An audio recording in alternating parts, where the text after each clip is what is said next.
Well, we don't know exactly, or if any material changes are going to take place, but there seems to be some movement coming from London City Hall, with sources close to City Hall indicating that the mayor is open to looking at new ways to potentially try and mitigate some of the extra costs that will be pushed onto people affected by the ULEZ expansion. Essentially, it means that older, more polluting cars driving right across Greater London in a bigger area will have to pay a daily charge. Crucially, though, what sources are saying is that the Mayor of London, Sadiq Khan, remains committed to the policy and committed to maintaining the effectiveness of the policy in terms of its impact on air quality and climate change. So what that might mean is looking at things like the scrappage scheme that is already in play to give lower income Londoners money to be able to trade up their car to one that meets the ULEZ requirements so they don't have to pay that daily charge. That was something that the losing Labour candidate in Uxbridge called for, an expansion of that scheme and a pause to the rollout. No indication from the Mayor's office that there'll be any movement on timing, though, or on the substance of all of this. Clearly, he came under criticism from his own party colleague, Labour leader Sir Keir Starmer, yesterday, though. So that is potentially what is motivating some of this movement.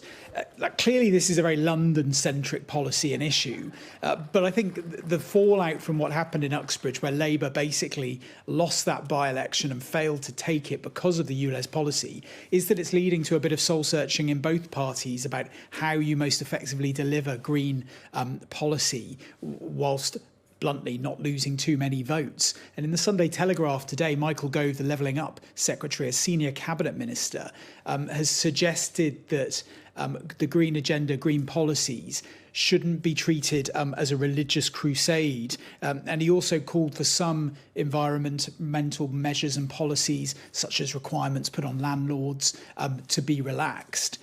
Because he warned that inflexible application of the rules can lead to a backlash. That's come as quite a few Tory backbenchers have called for the government to go even further in stepping back from green policy, with people like Ian Duncan Smith criticising the 2030 ban on new petrol and diesel cars.